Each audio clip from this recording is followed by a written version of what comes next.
भगवान विष्णु अपने वाहन पक्षीराज गरुड़ से कई संदर्भ में बातें करते हैं। इन्हीं का वर्णन गरुड़ पुराण ग्रंथ में किया गया है। इसमें जन्म, मृत्यु, पुनर्जन्म, स्वर्ग, नरक के साथ ही ज्ञान, विज्ञान और नीति नियमों के बारे में भी बताया गया है। इसलिए इसे 18 महापुराणों में एक सर्वश्रेष्ठ ग्रंथ माना गया है। उत्तम संतान की प्राप्ति की इच्छा हर दंपति को होती है, क्योंकि संतान अगर उत्तम हो तो इससे समाज में मान सम्मान की वृद्धि होती है।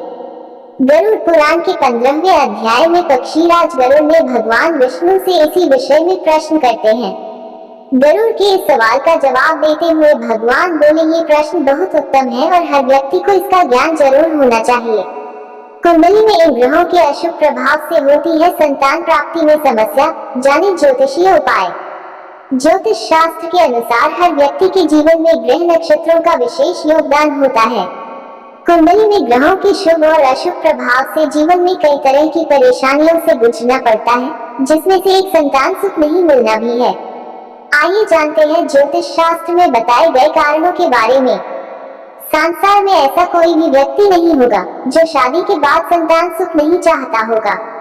किसी किसी की संतान शादी के बाद समय पर होती है। वहीं कुछ लोग ऐसे भी होते हैं जिनकी वैवाहिक जीवन काफी समय तक गुजर जाने के बाद भी बच्चे नहीं होते हैं।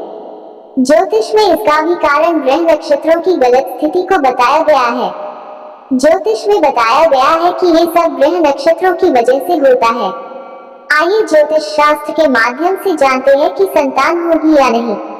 कुंडली में संतान प्राप्ति का योग। जब व्यक्ति की कुंडली में संतान योग कारक पुरुष होता है तो पुत्र तथा कारक ग्रह स्त्री हो तो पुत्री प्राप्ति के योग बनते हैं। ये ग्रह बनाते हैं संतान प्राप्ति में समस्या। पंचम स्थान संतान का होता है, वही विद्या का भी माना जाता है। पंचम स्थान कारक गुरु और पंचम स्थान से पंचम स्थान नवम स्थान पुत्र सुख का स्थान होता है। पंचम स्थान गुरु का हो तो हानिकारक होता है, यानी पुत्र में बाधा आती है। सिंह लग्न में पंचम गुरु, वृश्चिक लग्न में मीन का गुरु स्वगृही हो तो संतान प्राप्ति में बाधा आती है। लेकिन जब गुरु की पंचम दृष्टि हो या पंचम भाव पर पूर्ण दृष्टि हो तो संतान सुख उत्पन्न मिलता है। पंचम स्थान का स्वामी भाग्य स्थान में हो तो प्रथम संतान के बाद पिता का भाग्योदय होता है। यदि 11वें भाव में सूर्य हो तो उसकी पंचम भाव पर पूर्ण दृष्टि हो तो पुत्र अत्यंत प्रभावशाली होता है। मंगल की यदि चतुर्थ, सप्तम, अष्टम दृष्टि पूर्ण पंचम भाव पर पड़ रही हो तो पुत्र होता है। यदि पंचम स्थान पर बुध का संबंध हो और उस पर चंद्र या शुक्र की दृष्टि पड़ रही हो तो वह संतान होशियार होती है।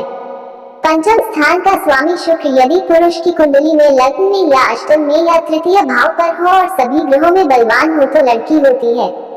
अगर पंचम स्थान पर मकर का शनि कन्या संतति अधिक होता है। कुंभ का शनि भी लड़की देता है। पुत्र की चाह में पुत्रियां होती हैं। कुछ संतान नष्ट भी होती है। जिस व्यक्ति की कुंडली में शनि और बुध योग कारक का निर्माण कर किसी विषम राशि में होते हैं तो पुत्र और सम राशि में होते हैं तो पुत्री का जन्म होता है।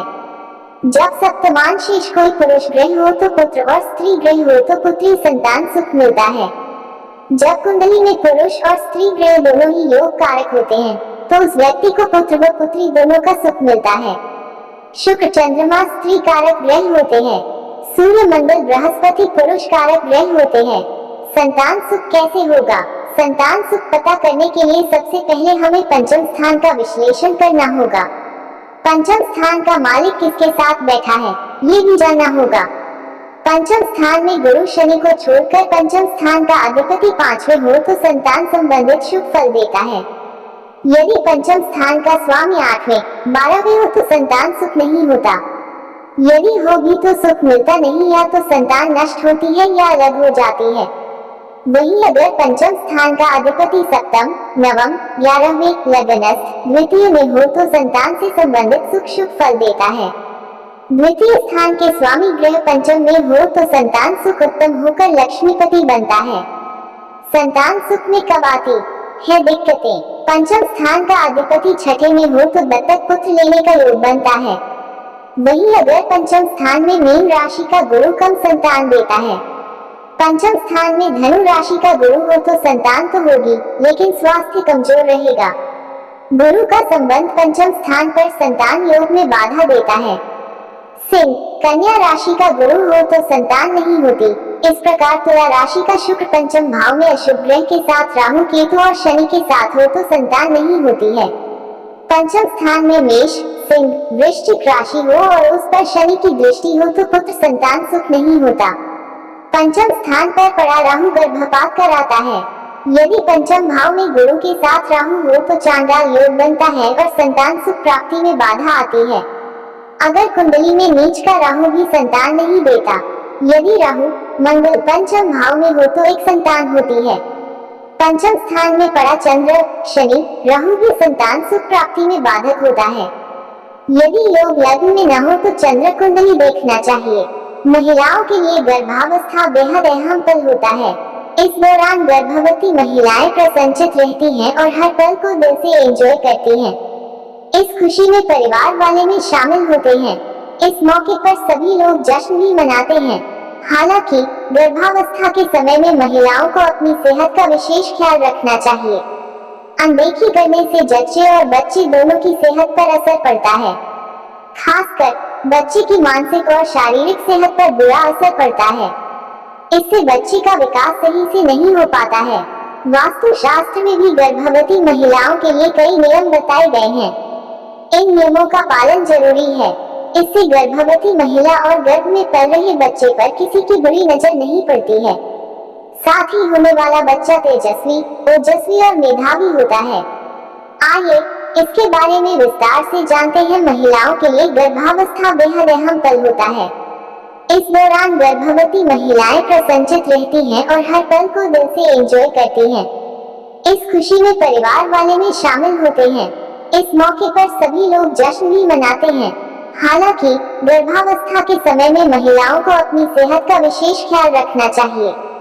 अनदेखी करने से जच्चे और बच्ची दोनों की सेहत पर असर पड़ता है। खासकर बच्ची की मानसिक और शारीरिक सेहत पर बुरा असर पड़ता है। इससे बच्ची का विकास सही से नहीं हो पाता है। वास्तु शास्त्र में भी गर्भवती महिलाओं के लिए कई नियम बताए गए हैं। इन नियमों का पालन जरूरी है। इससे गर्भवती महिला और गर्भ में पल रहे बच्चे पर किसी की बुरी नजर नहीं पड़ती है। साथ ही होने वाला बच्चा तेजस्वी, ओजस्वी और मेधावी होता है। आइए इसके बारे में विस्तार से जानते हैं। महिलाओं के लिए गर्भावस्था बेहद अहम पल होता है। इस दौरान गर्भवती महिलाएं प्रसन्नचित रहती हैं और हर पल को दिल से एंजॉय करती हैं। इस खुशी में परिवार वाले भी शामिल होते हैं। इस मौके पर सभी लोग जश्न भी मनाते हैं। हालांकि गर्भावस्था के समय में महिलाओं को अपनी सेहत का विशेष ख्याल रखना चाहिए। अनदेखी करने से जच्चे और बच्ची दोनों की सेहत पर असर पड़ता है। खासकर बच्ची की मानसिक और शारीरिक सेहत पर बुरा असर पड़ता है। इससे बच्ची का विकास सही से नहीं हो पाता है। वास्तु शास्त्र में भी गर्भवती महिलाओं के लिए कई नियम बताए गए हैं। इन नियमों का पालन जरूरी है। इससे गर्भवती महिला और गर्भ में पल रहे बच्चे पर किसी की बुरी नजर नहीं पड़ती है। साथ ही होने वाला बच्चा तेजस्वी, ओजस्वी और मेधावी होता है। आइए इसके बारे में विस्तार से जानते हैं। धार्मिक मान्यता है कि गर्भवती महिलाओं की आंखों के सामने वाली चीजों और घटनाओं का असर गर्भ में पल रहे शिशु पर पड़ता है। अतः गर्भवती महिला के कमरे में बाल कृष्ण जी की तस्वीर जरूर लगानी चाहिए। इससे शिशु में भी बाल कृष्ण के गुण आते हैं। गर्भवती महिला के कमरे में बाल कृष्ण की तस्वीर के अलावा मुस्कुराते हुए बच्चे की तस्वीर लगानी चाहिए। इससे कमरे में सकारात्मक ऊर्जा का संचार होता है। इससे मां गर्भवती महिला चिंता और भय मुक्त रहती है। वास्तु जानकारों की माने तो गर्भवती महिलाओं के कमरे में हवा और रोशनी का उचित प्रबंध होना चाहिए। गर्भवती महिला के कमरे में अंधेरा नहीं होना चाहिए। इससे नकारात्मक शक्तियां हावी हो जाती हैं। कहते हैं कि शिशु के शारीरिक और मानसिक विकास के लिए प्रकाश बहुत जरूरी है। गर्भवती महिला के कमरे का रंग गुलाबी होना चाहिए। गुलाबी रंग खुशियों का प्रतीक होता है। इससे घर में खुशियां आती हैं।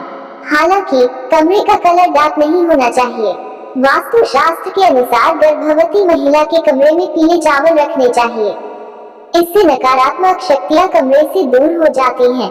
साथ ही जगत के पालनहार भगवान विष्णु और लक्ष्मी की कृपा जच्चे और बच्चे पर बनी रहती है।